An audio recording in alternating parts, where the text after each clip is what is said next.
naif. Nah, ini alasan-alasan yang dibuat-buat. Nah, itulah yang kita hindari, kita berikan penjelasan, tidak ada kaitan sama sekali. Mustahil kita satu perahu dengan Jokowi karena kita anggap Jokowi adalah sudah selesai melakukan masa jabatan 2 periode, udah selesai. Itu saja yang kita harapkan. Secara kenegarawanan Jokowi memberikan tampuk kepemimpinan kepada Prabowo. Bisa saja seperti yang kata Ibu Koni itu kan, bahwa bisa jadi Prabowo hanya berkuasa 2 tahun. Bagi saya bisa jadi tidak 2 tahun. Nah, jadi kalau ini sekarang kita ini mau menyelamatkan bangsa dan negara ini, ya kita tidak mungkin satu perahu dengan Jokowi.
Tapi sebelum saya mengingat lagi yang saya lupa tadi, pada saat kita melakukan dialog ini, itu Mr. Said Didu akan diperiksa Polres Tangerang, ya, Tangerang apa? Tangerang Selatan atau Tangerang gitu. Iya. Dalam peristiwa seperti biasanya, Undang-Undang ITE ya kan, melakukan provokasi, ujaran kebencian yang berbau sara dan lain sebagainya. Saya ingin ada soal apa? Ada penyikapan soal ini dari GNPF Ulama atau dari saya secara pribadi. Silakan disampaikan. Mungkin bagian ini bisa kita nanti potong untuk dikeluarkan sendiri. Silakan. Jadi begini, Prof. Kasus PIK ya tadi ya, Prof bilang ya. Ini kan sama. PIK 2 ya. PIK 2 ya, sama. Kawan kita Said Didu memohon agar Prabowo tidak tinggal diam. Notabene Prabowo masih dalam kontrol Jokowi.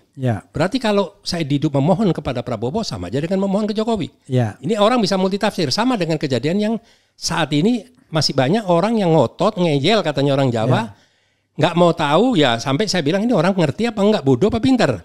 Menganggap bagaimana mau dukung PKS tapi nggak mau satu perahu dengan Jokowi. Kalau dukung PKS berarti satu perahu dengan Jokowi. Ini kan naif sekali, nggak ngerti politik.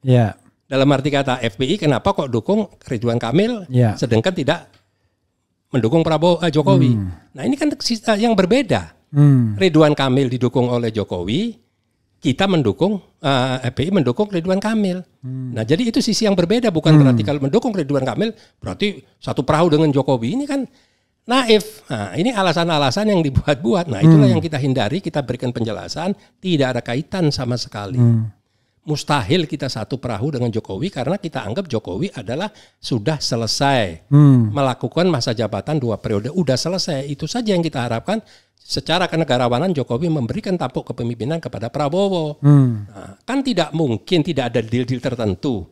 Pasti sudah ada deal-deal tertentu. Kalau Pak Prabowo jadi presiden nanti ini begini, udah cukup. Tidak perlu sampai dikendalikan terus-menerus. Nah jadi seolah-olah Pak Prabowo ini sudah pasrah bongkotan kata orang Jawa, bongkoan, ya kan? Nah, seolah-olah sudah tersandera sampai nanti 5 tahun. Ya mustahil mau sampai 5 tahun. Bisa saja seperti yang kata Ibu Koni itu kan, bahwa bisa jadi Prabowo hanya berkuasa 2 tahun. Bagi saya bisa jadi tidak 2 tahun. Nah, jadi kalau ini sekarang kita ini mau menyelamatkan bangsa dan negara ini, ya kita tidak mungkin satu perahu dengan Jokowi. Walaupun Jokowi di mana-mana menggurita. Oke, tapi begini, dalam kasus PIK juga dan juga dalam kasus KM50 ya, kan harapan besar terjadi ketika kita berharap nanti setelah pergantian kekuasaan, pelantikan Prabowo, maka habis Mulyono kan, begitu?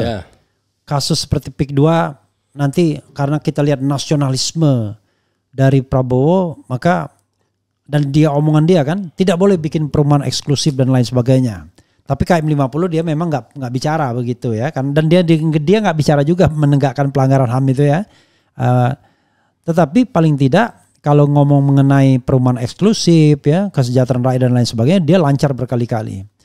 Tetapi saya kok merasa seperti belum terjadi pergantian pemerintahan, malah nggak ada, ibarat kita melaju di jalan tol itu kecepatannya tetap sama. Tidak ada jeglokannya. Kalau kita ganti sopir kan berhenti dulu kan. Pasti ada rasa perbedaan. Iya. Cara masukin gigi, cara ini. Tapi ini kok kayak nggak ada bedanya gitu. Saya yang sebelum 20 Oktober sama setelah 20 Oktober kok nggak ada bedanya. Kayak sekolah mengemudi. Orangnya memang ganti, tapi yang ngendaliin dari kiri. Nah ini yang jadi gimana? Nah jadi begini Prof. Tadi kan Prof mempertanyakan bagaimana sikap kita. Nah ini kalau kita tidak hati-hati, contoh seperti kejadian PIK. Ya. Apa orang ring satunya tidak memberikan update kepada Pak Prabowo? Ini ada masalah PIK begini-begini, karena saya tahu Pak Prabowo ini jarang pegang HP. Oke. Ya kan? Ya. Kalau ini tidak diupdate, tidak diberikan masukan, berarti secara tidak langsung menyuruh Pak Prabowo. Tapi kalau ini sudah disampaikan dan ini dianggap tidak penting, ya berarti ya percuma juga. Kalau tidak disampaikan, berarti full power si PIK ini. Iya, tapi kalau nggak disampaikan nggak mungkin, Ray. Nggak mungkin. Karena saya mendengar ya, katakanlah, misalnya saya tidak etis kalau menyebutkan nama ya. Misalnya Puang Said Didu itu sering menyampaikan kalau dia sering bicara juga dengan salah seorang menteri yang berada di pemerintahan sekarang kan. Saya nggak sebutkan namanya kan, nggak etis. Dan menteri itu dekat sekali dengan Prabowo. Sehingga rasanya nggak mungkin lah kalau dia tidak menyampaikannya. Kecuali dia nggak menyampaikan, itu kebangetan ya. Masalah sebesar ini. Tetapi kemungkinan yang kedua lebih besar. Karena memang cengkraman oligarki dan Mulyono jauh lebih dahsyat ketimbang sikap independen Prabowo. Ya itu yang kita khawatirkan. Itu kan sudah kelihatan, nampak gamblang gitu kan. No hope dong, berarti nggak ada harapan. Nah makanya saya bilang tadi, selama tidak ada perubahan saya tidak menaruh harapan apa-apa. Prof coba Prof diingat, awal-awal Jokowi mimpin, kita kan tidak pernah mendata. Ini bohong apa benar. Setelah sekian puluh kali, baru banyak bohong bla bla. Nah ini apa nanti nggak terjadi seperti begini? Saya bahkan makan gratis ini nanti ujung-ujungnya begini. Saya bahkan mencatat dia bicara untuk mengikuti undang-undang, ya kan, tunduk dan patuh melaksanakan undang-undang seluruh-seluruhnya. Beberapa jam kemudian sudah dia langgar undang-undang itu dengan pengangkatan Mayor Teddy itu kan, melanggar undang-undang TNI kan. Kalau saya coba ini umpan balik nih, saya tanya sama Prof ini kan, ada kaitannya nggak pengangkatan ARA? Ya, yang akan mengerjakan 3.000 atau berapa ribu rumah itu. Itu juga yang saya bersama Agwan. Iya, itu juga yang saya tadi yang lupa ingin saya tanyakan kan. Beberapa orang yang diangkat itu justru makin menegaskan sikap yang berlawanan dengan kehendak society atau kehendak seorang seperti Said Didu misalnya kan. Bukan Said Didu, Bang. Ya. Ini rakyat. Bukan terdalimi. Maksudnya gini, kehendak orang seperti Said Didu seperti ini contohnya doang. Salah satu tokohnya kan dia yang berjuang habis-habisan. Tetapi intinya adalah kita kan maunya tidak ada eksklusivisme dalam membangun Indonesia kan. Masa negara sekaya ini hanya dimanfaatkan oleh orang kaya. Misalnya gini lah, ini ada daerah tertentu yang kaya-kaya semua, ada ada apa, kemudian langsung lepas pantai ininya. Enak sekali dia mengeksploitasi bumi Indonesia untuk kekayaan segelintir orang aja kan harusnya kan untuk keseluruhan rakyat gitu. Dan tidak murni hanya untuk mencari bisnis, ada agenda-agenda lain, aneksasi lah segala macam. Ya itu yang kita khawatirkan kan, agenda negara lain. China ya, kita nggak bicara tentang etnis ya, kita bedakan dengan Tionghoa. Kita bicara China as the state, the country ya, yang bernama China RRC, Republik Rakyat Cina ya. Oke, luar biasa ya. Gak terasa. Silakan Syekh di wrap up pembicaraan kita. Kemudian apa pesan-pesan yang ingin disampaikan untuk 3 hal. Pilkada DKI, pemerintahan Prabowo, dan PIK ini. Silakan. Ya. Jadi terima kasih. Saya berharap untuk Pilkada DKI, FPI tetap konsisten. dan keumatan yang bersama-sama dengan FPI juga berpikir secara rasional bagaimana menyelamatkan DKI ini agar tidak di bawah kepemimpinan orang-orang yang tidak punya rencana atau niat baik terhadap memajukan perkembangan di DKI. Ini sangat penting dan tidak semudah itu akan bisa berlanjut apabila ada dualisme kepemimpinan di DKI yang tidak sejalan.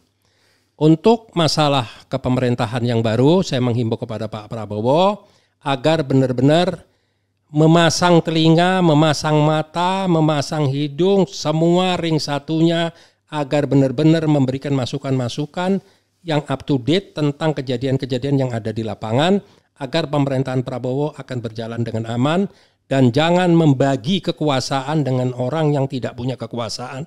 Jangan berikan peran terlalu besar dan bahkan sama sekali jangan diberikan karena memang masanya sudah habis. Ingat, bukan hanya masalah pembagian kekuasaan atau harta kekayaan, tapi bangsa dan negara ini harus diselamatkan. Saya tidak punya kepentingan apa-apa dan tidak ada niat dan tidak kepingin apa-apa.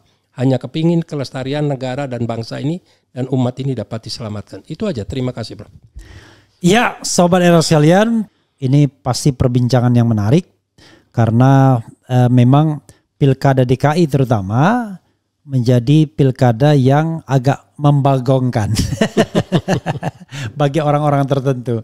Terus terang kalau ditanyakan kepada saya, ya saya pun masih bingung juga ya. Bukan bingung karena tidak paham informasinya, justru karena paham informasinya, maka kemudian jadi agak bengong ya. Karena informasi itu ada informasi di depan dan informasi yang di belakang. Ya, di belakang layar. Nah itu mempertimbangkan dua hal itu yang bikin kita bingung jadinya. Tapi mudah-mudahan kita harus kembali kepada hati nurani. Percayakan setiap pilihan itu kepada hati nurani masing-masing. Tapi hati nurani yang bersih tentunya bersih, ya.